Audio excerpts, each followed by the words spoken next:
Hello, everyone. This is Savannah Betkowski, Project Assistant at the Syracuse University Environmental Finance Center. On behalf of the Environmental Finance Center Network, I'd like to welcome you to our webinar entitled Demystifying Energy Bills, Common Energy Bill Elements and Making Sense of Rate Structures. To give you all of an idea of where others on the webinar are tuning in from, we have prepared this map. You can see that we have attendees spread throughout the entire country. Thanks to you all for joining us today. Attendees can receive a certificate of attendance for viewing this webinar. This webinar has not been submitted to licensing agencies for pre-approval of continuing education credits. AWWA recommends that you check with your licensing agency to learn about its criteria, rules, and what you need to do in order to receive credit for your attendance. It is your responsibility to verify this information with your licensing agency.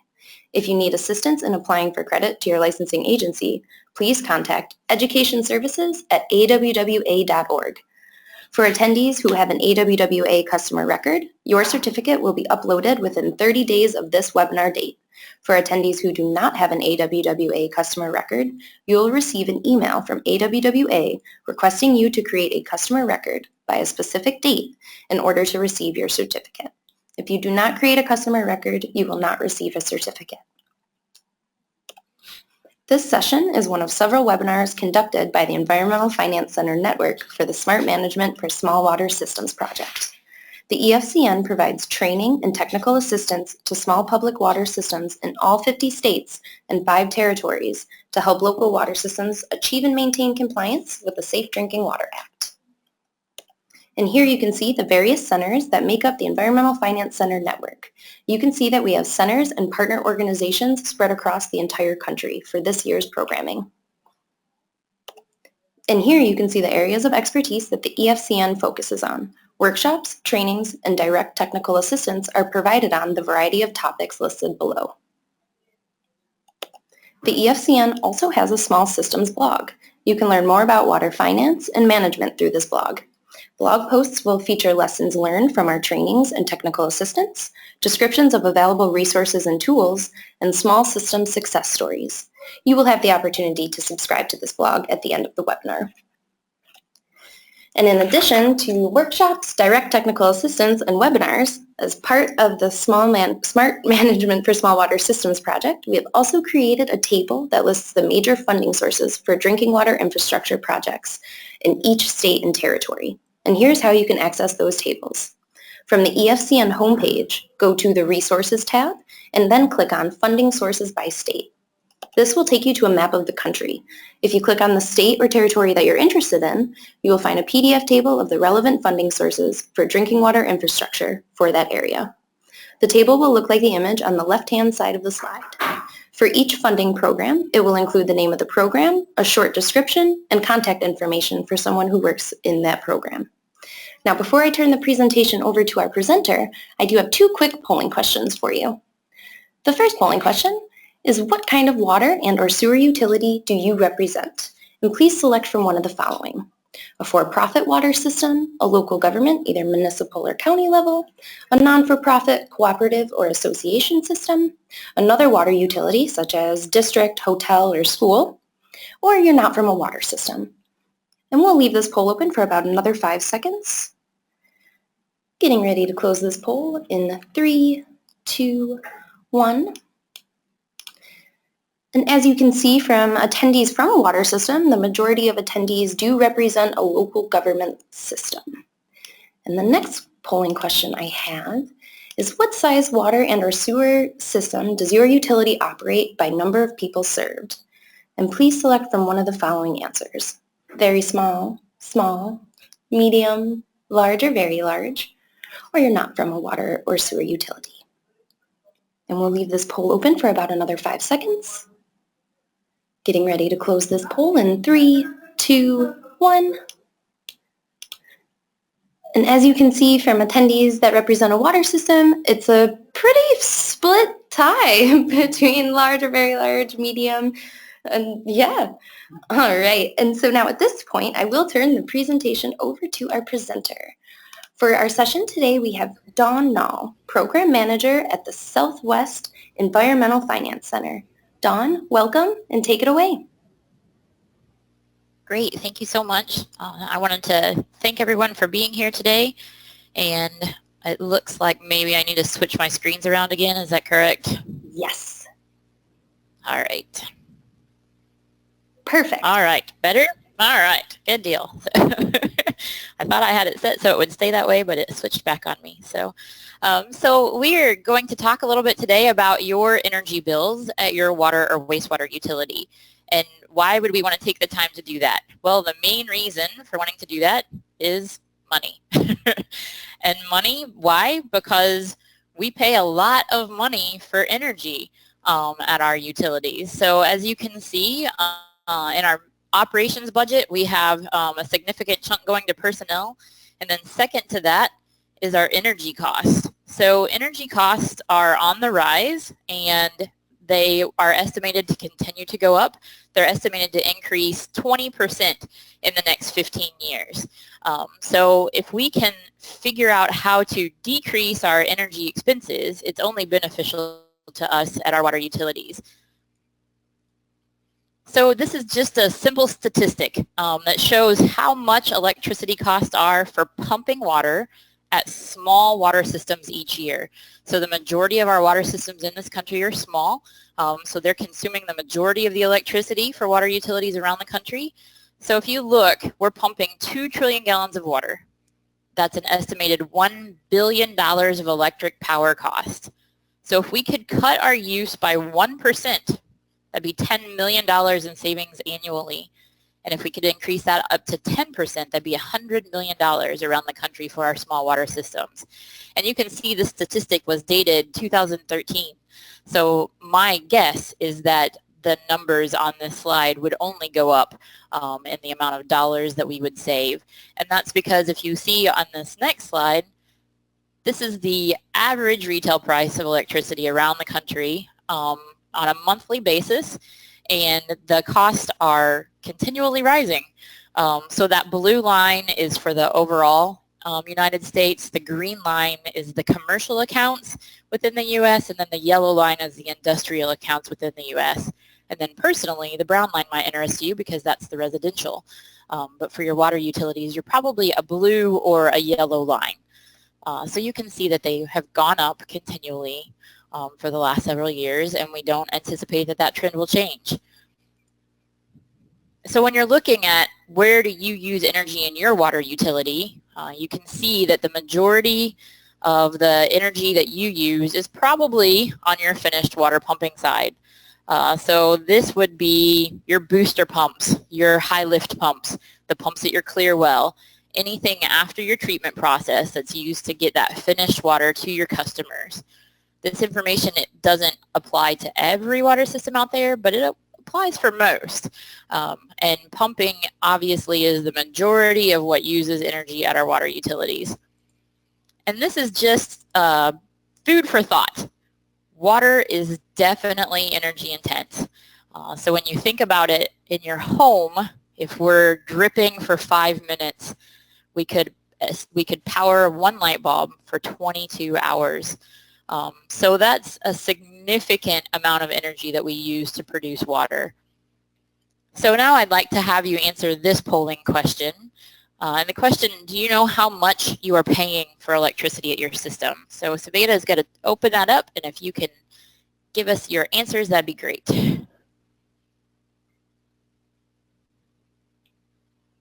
And we'll leave this poll question open for about another 10 seconds.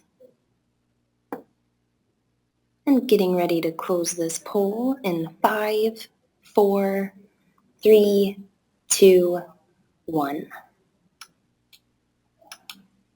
And it looks like the majority of attendees have selected that it does not apply to me, but then 27% have selected yes. All right, great. So if you don't know how much you're paying for your electricity at your water utility or wastewater utility, there is information.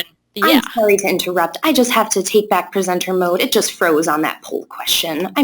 Oh, okay. All right, sending it back to you now. My apologies about that. Okay, are we good? Good to go. All right. So as I was saying, if you don't know what you pay for electricity, there is information published out there by every state, and it's collected and put on a website, and they have a nice color-coded map. The map doesn't always show up quite so nicely in PowerPoint presentations. So I took the table and put it here. You can find your state and get an idea of what your average retail price is for electricity in cents per kilowatt hour.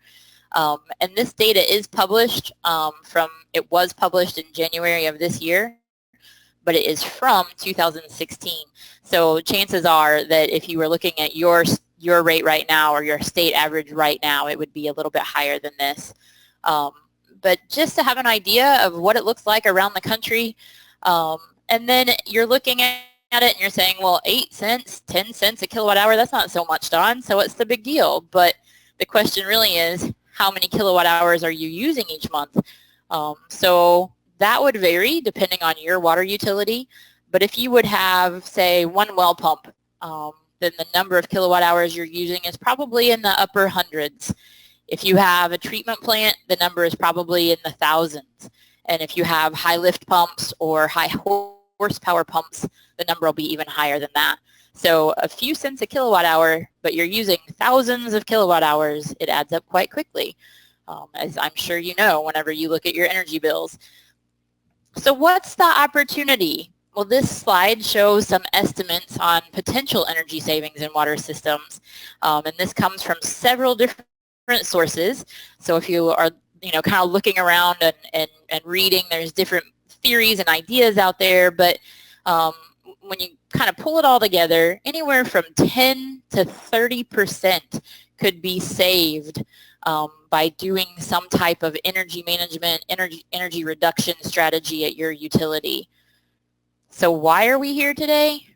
Well, water systems use a lot of electricity. There's opportunity to reduce your use, which leads to money savings. But first, you have to understand what you are paying for. So that's what we're going to work on today.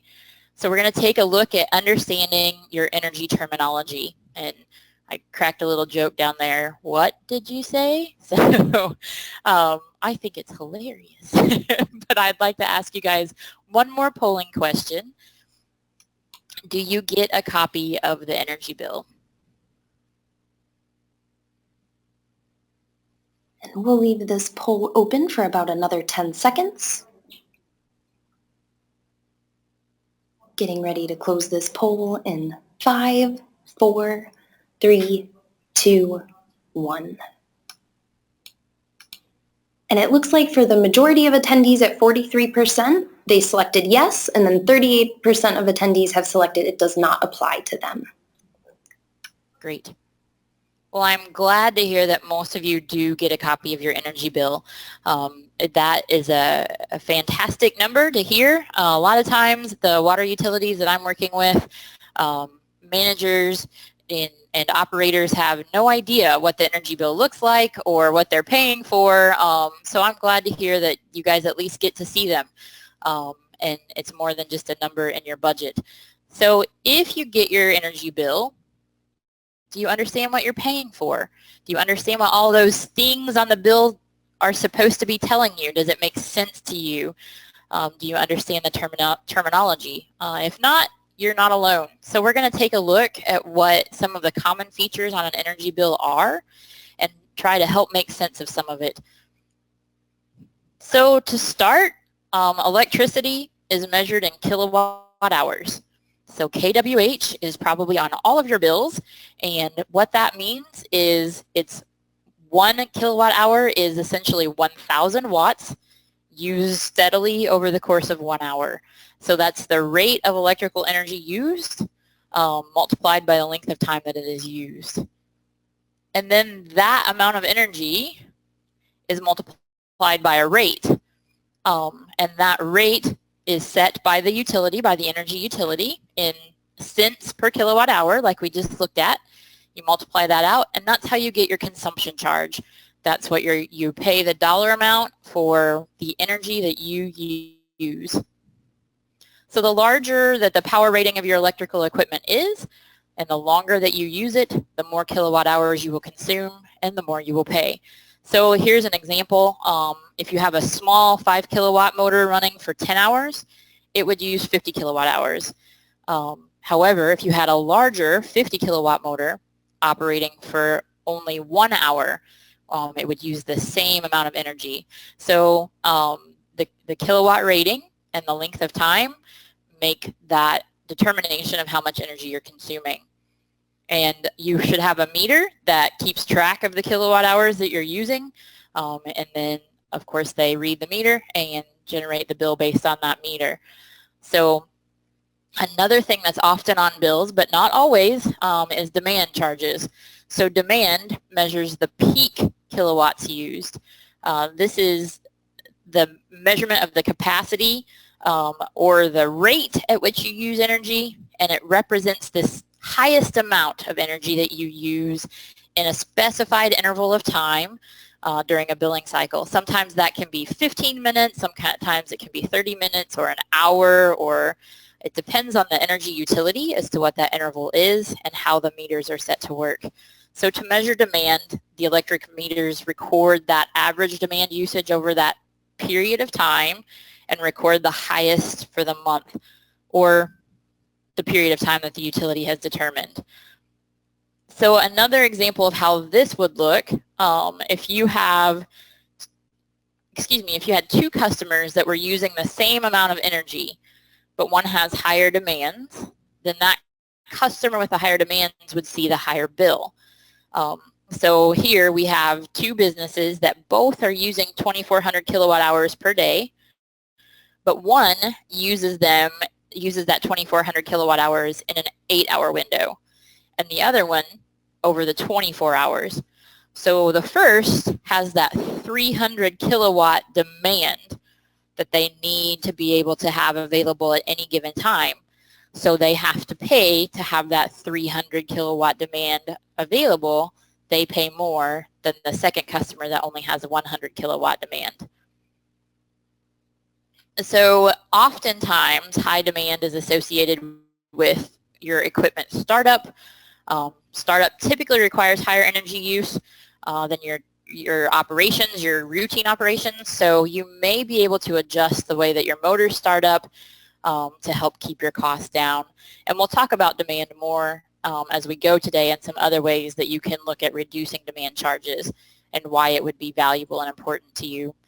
This is just another graphic that we like to show, another way to think about the differences between kilowatt hours and a kilowatt, just like miles per hour or miles. So you have the speedometer and the odometer difference. So just another way to kind of think about the differences of what you're looking at on your bill. These are things that are typically seen on an electric bill for a water utility. So if you have the opportunity to pull out a bill and look at it, or you happen to have your energy bill in front of you, see if you find these kinds of charges on your bill, and then you'll kind of be able to follow along with what we're talking about today. Everybody should have a consumption charge because that's what the energy that you're using every day. And then all of these other fees, we'll talk about what they come from and what they mean. Other information that should be on your bill that you should be familiar with, that you should understand and look at and make sure makes sense to you when you get the bill every month: your start date, your end date, the total number of days billed, the rate schedule or the tariff that the energy utility is charging you. What is it and what does that mean? And we'll talk about that some more today too. The account number and the meter number. We've worked with systems that have been paying other people's energy bills for years and didn't know it, and when they discovered they were paying someone else's energy bill, they saved a lot of money. So look at those account numbers, look at those meter numbers, make sure that they make sense to you. And then also be aware as we talk today that you may be able to switch rate structures to save money. But you have to work with your energy utility because you can't just switch randomly and then if you don't like it, go back. Some energy utilities limit you to being able to change once a year, or just different requirements or rules that they will permit you to change. But just keep that in the back of your mind as we're talking today. So on some bills, you will see what's called a base charge or a customer charge or a service availability charge, or you come up with a name charge. The energy bills have a lot of similarities with a lot of different names. But this charge should be the same from bill to bill, regardless of how much energy you use, because just like for a water utility, energy utilities have expenses even if nobody is buying electricity that month. So this charge is there to help cover those fixed costs. Many water utilities charge very similarly a base charge to their water customers for that very same reason. So it's important to note that if you have more than one electric account, which a lot of systems do, that the base charge may not be the same from one account to another. That could be for a variety of reasons. Some of those reasons are service location or service size. So like in the water industry, if you have a bigger meter, maybe you're charged more for a 1-inch meter than you are for a 3/4-inch meter on your base charge. So they may not always be the same, but from bill to bill on the same account, the base charge should be the same. So if you're looking at your bill, do you have a base charge? Does it seem reasonable? Does it make sense to you that you would have a base charge for every meter? And if not, if your utility doesn't charge a base charge, that's perfectly fine not to have one. But if your utility is charging a base charge, you want to understand why it's there and what it goes for. Then you have consumption charges. So nearly every bill should have a consumption charge because this is how much energy you're using. So depending on what type of rate you have, there may be only one consumption charge or there may be multiple consumption charges because rates can vary from different times of the day, on peak, off peak, seasonal, and so on and so on. But what's important to understand is that the part of this bill is showing how much energy you use during that specific billing period. So you want to look at this information every month, and if you can, you should track it for historical reference so that you can look at your baseline. If you do some energy conservation efforts, how much have you conserved? And you can also find problems this way.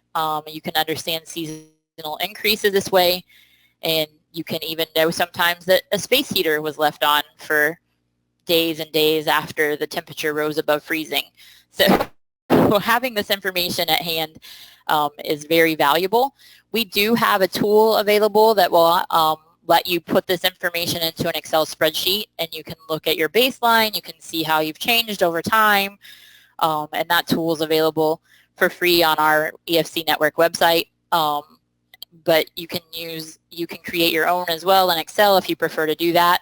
There are other tools out there nationally that track energy consumption and energy baselines. And we talk about that in several of our other webinars, which are always recorded and posted, or you can reach out to us to get more information about those as well. But there are lots of tools out there that let you track your charges over time. Another charge that you might see on your bill is the demand charge. So demand is that rate at which you consume that electricity or the amount that you need to power your business at any given point in time. So the demand charges are based on that highest level of electricity that you demand during the billing period. So for example, a single light bulb could demand 100 watts of electricity at any given time. So you can imagine that a pump would demand much more than that at any given time. But this is charged on a per kilowatt basis. It is based on that highest amount of power reached during that set interval. And again, it can be 15, 20, 30, 60 minutes. And then the utility charges a fixed amount, a fixed rate, and multiplies it by the use to come up with your charge. And this demand rate is much higher than your consumption rate. We were saying that was cents per kilowatt hour. This can range anywhere from $1.50 to $14 per kilowatt. So an example of how this would work, if you think about your home and you think, okay, your dryer uses 5.2 kilowatts of power and your oven uses 4 kilowatts of power, And if you use these appliances at the same time, then you would produce that average of 9.2 kilowatts over that interval of time, let's say 30 minutes. And that would be your highest average. So that becomes your peak demand. So you would be charged 9.2 kilowatts times whatever that rate is. But if in that same scenario, you used your oven and your dryer at different times, the peak would be much lower and your demand charge would be cut almost in half. So if you think about your utility and if you have demand charges on your bill and you think about how you operate and you think about your pumps, do you always start them at the same time? And if so, is it necessary to run them all at once? Or could you still meet demand if you ran them one at a time for a longer stretch of the day? So for example, you run all 3 pumps for 3 hours. What if you ran 1 pump for 3 hours, 1 pump for 3 hours, 1 pump for 3 hours? So 9 hours of the day instead of 3 hours, but it decreases your demand significantly and reduces your energy bill significantly. Would it be worth it? Would you still be able to meet the water needs, pressure, the storage, all of those things, and save money?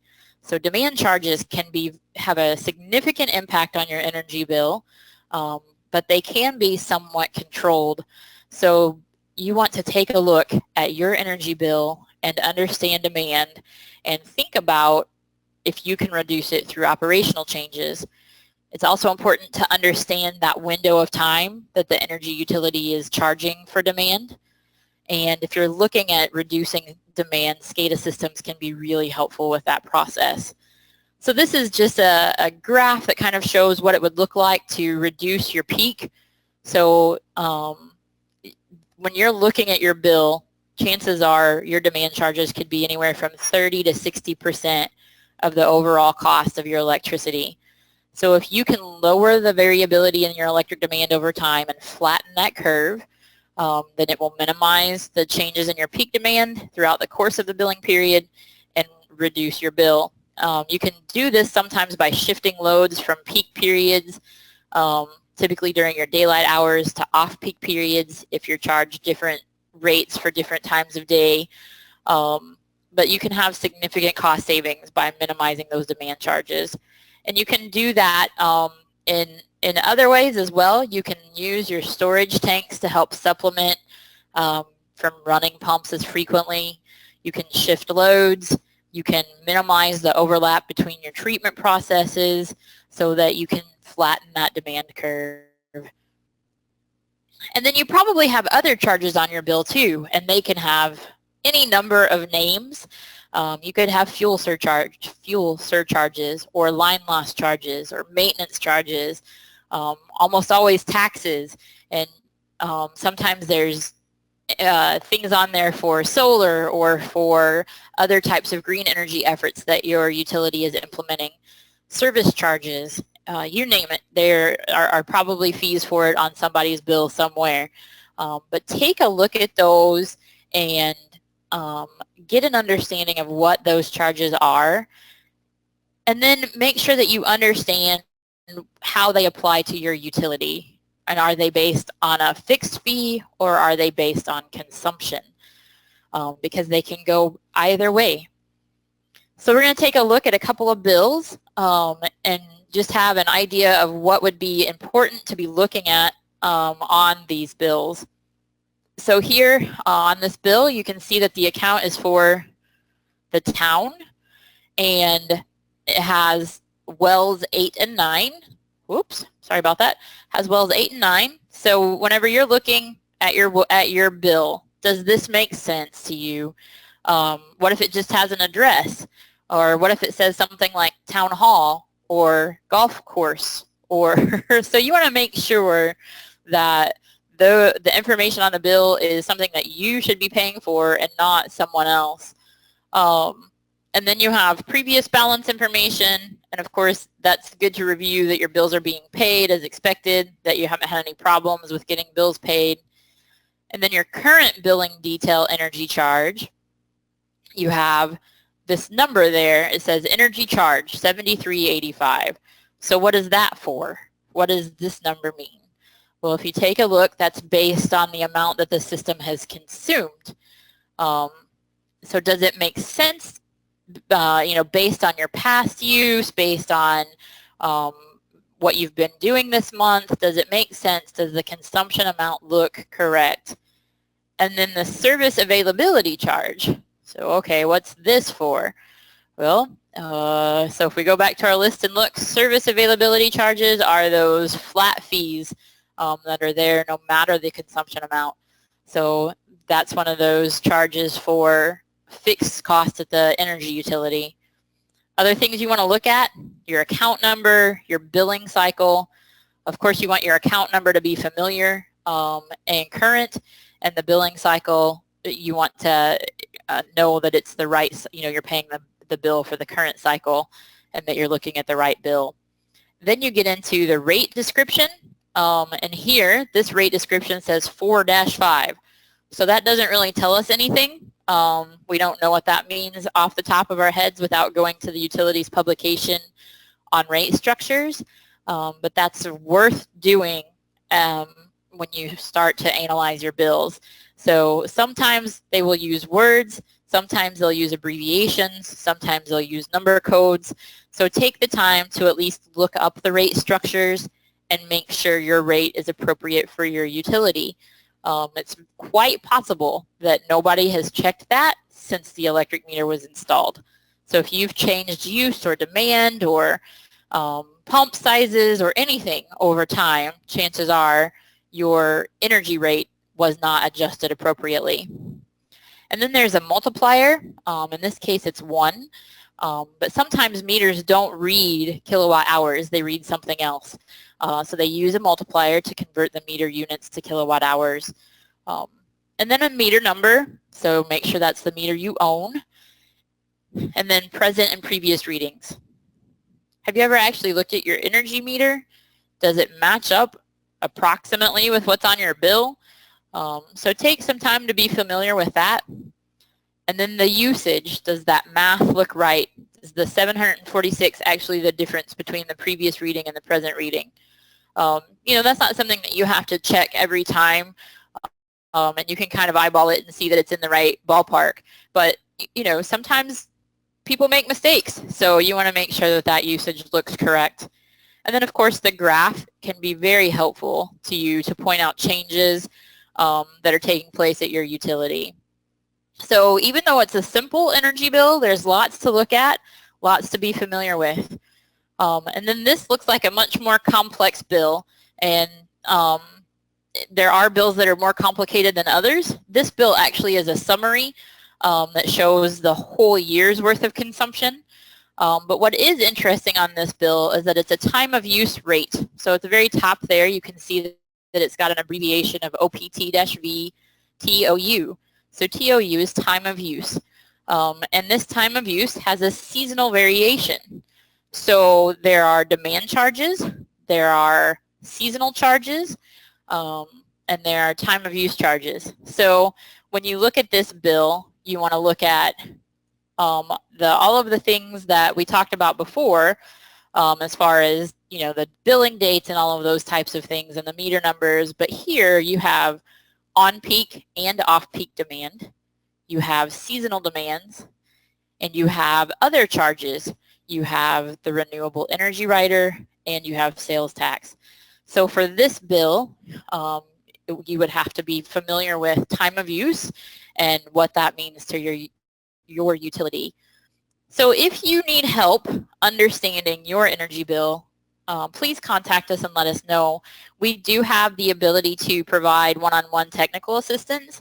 We can work with you. We can look at your energy bills and walk you through them. We can help you fill out that spreadsheet. Whatever you need help with, we would be happy to work with you. So you can do that by going to our website, efcnetwork.org, and requesting assistance. So now we're going to take a look at what types of rates are out there. So electric rate structures have a variety of names all around the country. They vary. I've seen them called many, many different things. This is a simple example of some of the rate names that are out there. But there are over 3,800 electric utilities and cooperatives in North America. and there are probably almost as many different ways to bill for electricity.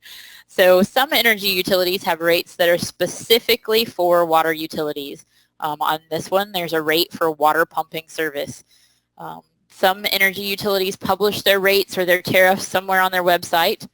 Some energy utilities will offer a rate comparison, either by requesting it through your representative or directly on their website. And these rate comparisons can lead to cost savings for you. So that's very valuable to be able to do a rate comparison. So some of the common rate structures that we see out there are listed here on this slide. And they can, and again, we've got multiple names for the same thing, but simple or fixed rate, a tiered or a step rate, a time of use or time of day, seasonal, weekends, and then combinations of any of the above. So if you're looking at your bill and trying to understand what type of rate it is, there are some things that can indicate what type of rate it is. So a simple rate or a fixed rate is just that. The utility charges a rate that doesn't vary. It's so many cents per kilowatt hour used. You may still see other charges like sales tax or any of those other charges that we talked about, but the consumption is based on a flat rate. You have one line that says you consumed this many kilowatt hours, here's the rate, this is what you pay for consumption. Then you have the tiered or step rate, and this type of rate allows for a fee to change based upon how much you're using. And the steps can either be increasing or decreasing. So an increasing tier is typically used to encourage conservation. The more you use, the more you pay. A decreasing tier is typically used to encourage economic development or growth. The more that you use, the lower the rate goes. And some tiered rates only have a couple of steps, and some have 5 or more steps. So if you look at your bill and you see that you're charged one thing for so many kilowatt hours and then another thing for a higher number of kilowatt hours, then you have a tiered or a step rate. If you're on an increasing tiered rate, you want to know what the tiers are and where you fall within them. So on this image shown here, if you were in tier 2, but you were only there by a few %, you could likely cut that use with some pretty simple changes like turning off lights, changing the thermostat a degree or two, changing a tank set point, making sure that your valves are fully opened near your pumps, things like that would help reduce your energy use. And you could save yourself being charged 50% more for that small bit of energy. So if you were right there on the cusp, you could probably make some changes that would save you some money. And then if you have other charges that are based on consumption, they will go down as well because you've decreased your consumption.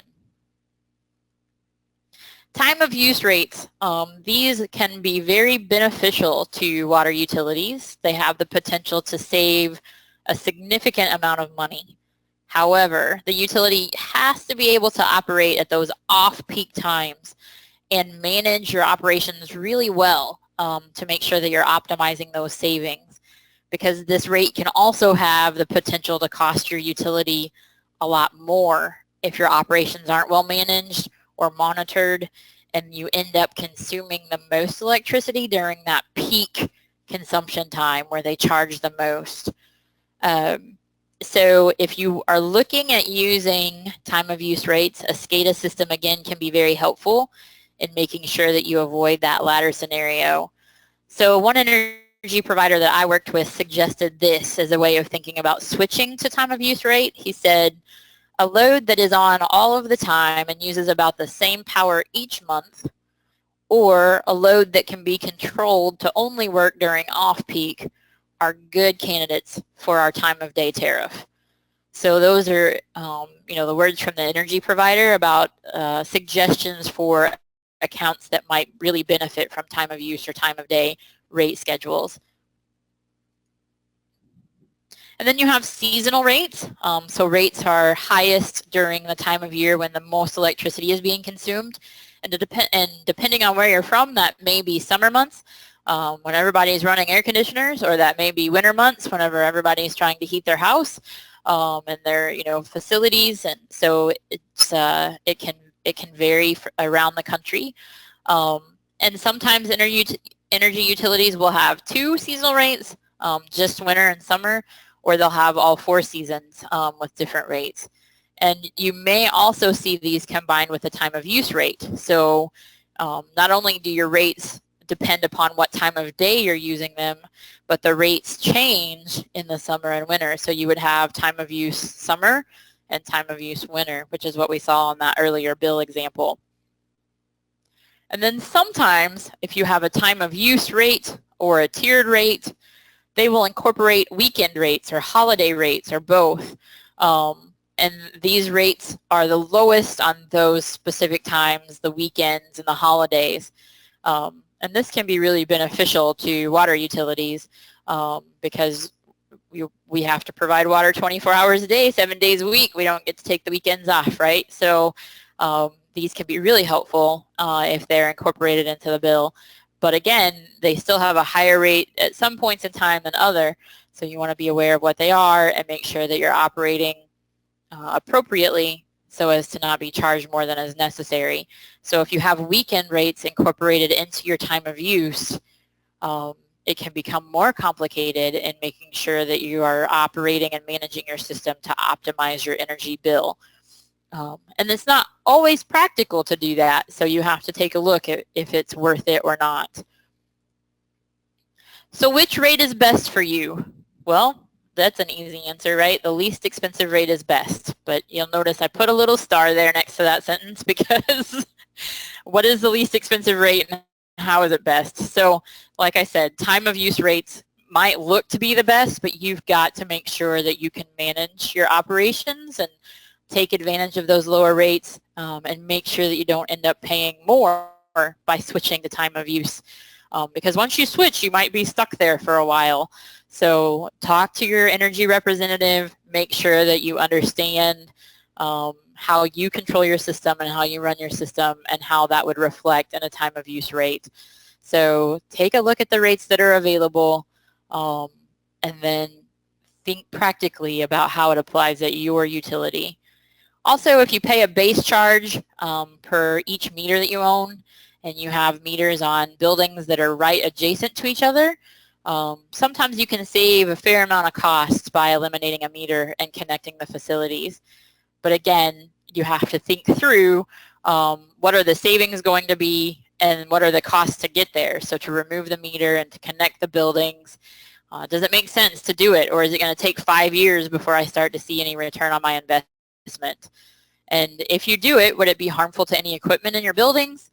Would it cause any problems otherwise? And is it beneficial? Does it help you to control your use having those multiple meters? If so, the base charge may be worth keeping. But just some things to think about when you're looking at rates and you're thinking about what's on your bill and what are you actually paying for. So if possible, do that rate comparison. If your utility offers it on their website, that is fantastic. Spend some time working on the website saying, okay, well, this is what I use and this is what my bill is now. If I switch to this rate, what would my bill be? But it might also be available by request to your energy utility representative. So some utilities have the ability to do the comparison, but it's not on their website. They do it in-house. So you can have them do the comparison for you and give you the results and talk through the results with you. Not all utilities have that ability, but it's definitely worth asking. And sometimes you'll have to fill out some paperwork to get the information released. And but with most of the utilities that I've worked with, when we've done a rate comparison, we have found a few times where the rate is no longer correct because of changes that have been made or additions or elimination of equipment or more energy efficient equipment was installed and now you're not using as much energy, so you should be at a different rate. But that was never changed. So in most of the cases, just a rate change by itself has saved the utility money. So it's definitely worth looking at. And then look at what's covered in the rate. So sometimes rates are for specific ranges of use. and you may not be in that range, so it would justify changing rates. And who was the rate designed for? Sometimes the rates were designed for large users, and you were assumed to be a large user because you were building a new water treatment plant, and then nobody ever came back and looked at it. So you're on the large user rate, but you never actually got to using that much energy. So now you should be on the small user rate. Or maybe there's a rate just for water utilities, like on that example earlier. But for some reason, one of your facilities was labeled as, just the street address, and nobody knew it was a water utility building. And so it wasn't put on the water utility rate, which oftentimes are lower than an industry rate or something of that nature. So make sure that you take a look at that. And then look at those other charges that are being charged per kilowatt hour, and see if there are other rates out there that are higher than what you pay or lower than what you pay. Of course, we don't want you to try and bump up to a higher cost, but just understanding what will happen if you add another pump, or if you expand or grow, and how that will impact you. Or if you changed and you were able to get to a lower rate, what would the savings be? So look at what's published, look at the information that's out there, understand what you're being charged, and you will likely be able to find some savings just by getting familiar with what you're being charged and what's possible to be charged. So what does it all mean? What was this all about? Well, why do you want to understand that energy bill? Because it can have a big impact on your operations budget.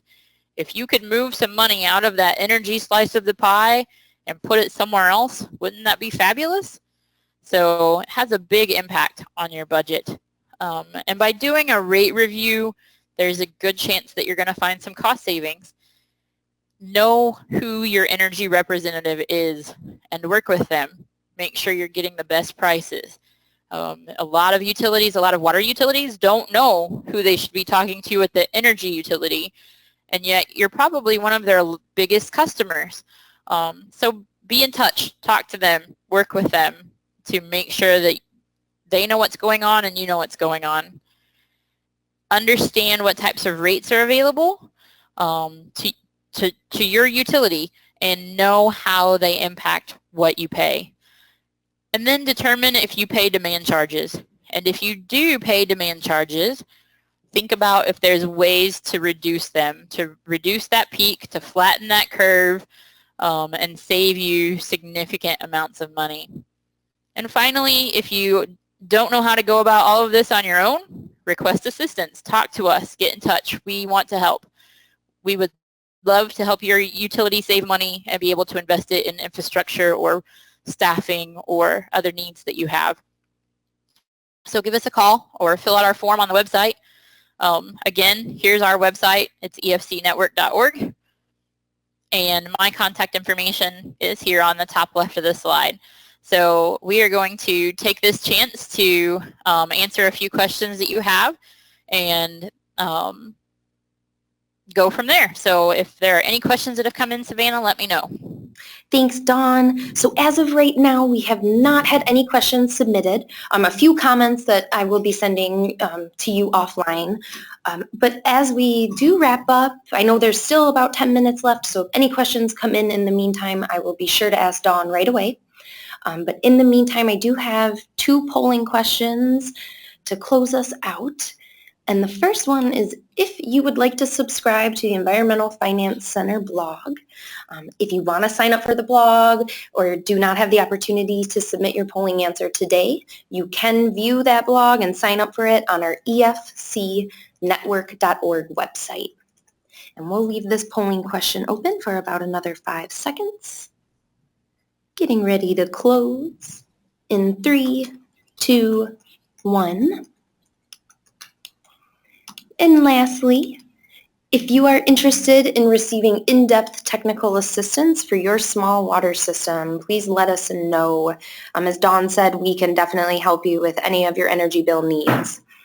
So if you're unsure about technical assistance or do not have the opportunity to submit your polling answer today, You can review the technical assistance form on our efcnetwork.org website.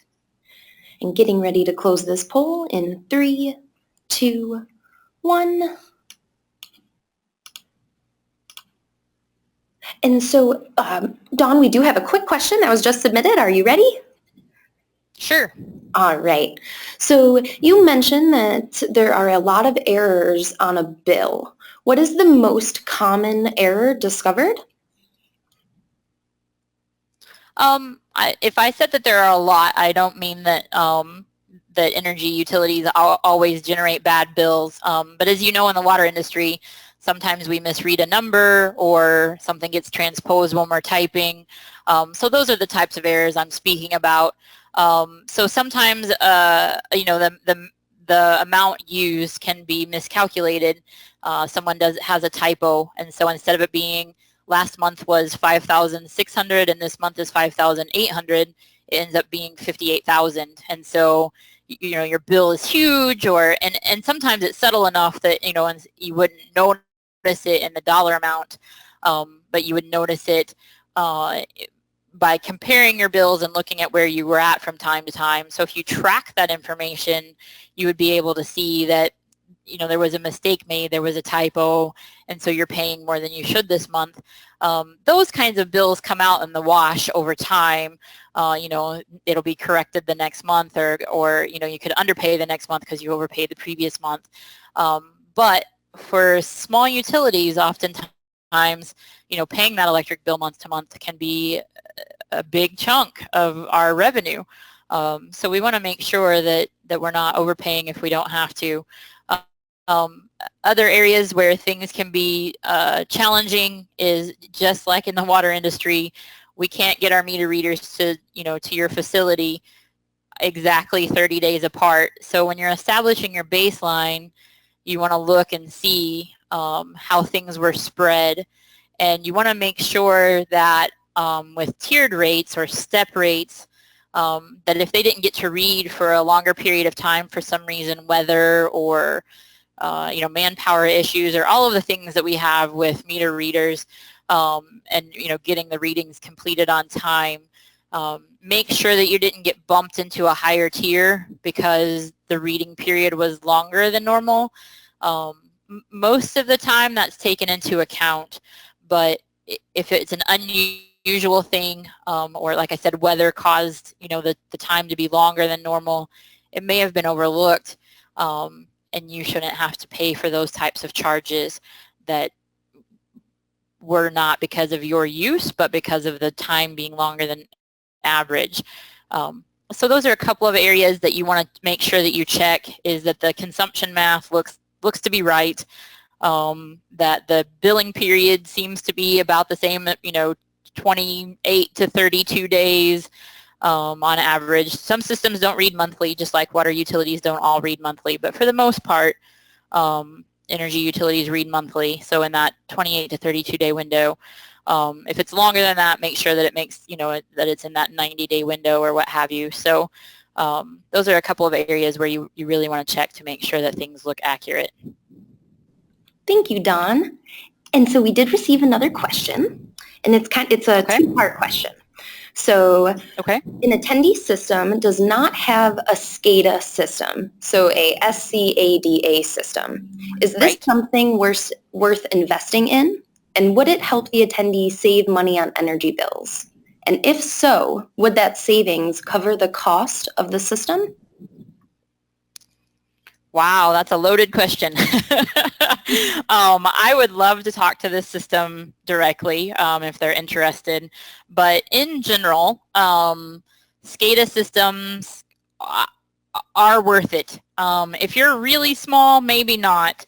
But SCADA can help you capture data, can help you run your system in automated mode, and, you know, track tank levels and things of that nature, and start and stop pumps. So it's an investment for sure, and you have to look and see if it's really worth it and how your system is operated. But a SCADA system can definitely help you manage the way that you operate more consistently, because you might be fixing a line leak when you should be starting the pump, and it just has to wait, and now you get behind, so the pump has to run longer than normal, and at the same time you have this leak that you're dealing with, and you're repairing a line. And so a SCADA system would say, oh, the tank's at the set point, so start the pump. And sometimes you don't necessarily have to have a SCADA system to be able to have that happen, but a SCADA system can help you track data and help you analyze your use. And if you could spread things out, like starting pumps an hour apart or what have you, stopping one before you start another, so that you can reduce that demand. So there's definitely a great potential for SCADA to be worth it, but it's not for all systems. It's not a cure-all for everybody. So so I hate to say definitely yes or definitely no, but we would definitely be willing to take a look at your system and see what some of the advantages and disadvantages might be. Thank you, Dawn. And so at this point, there have been no other questions that are submitted. So I will be pushing a link through the chat box for today's webinar survey. If you could just give us take a few seconds out of your day to let us know how today's session went, that would be wonderful. And you will also receive a follow-up email tomorrow that includes the same survey link and a little bit more information about how you will be able to access the slides and recording. So Dawn, I want to thank you for providing your expertise on today's session on billing elements and rate structures. I also want to thank all the attendees who have joined us today. And Dawn, I will throw it back to you for any additional closing comments. Just get familiar with your bills if you're not. There's lots of potential there. Thank you so much for your time. And please reach out to us if anything was unclear, if you have questions. Have a great afternoon, everybody. Thank you. Bye, everyone.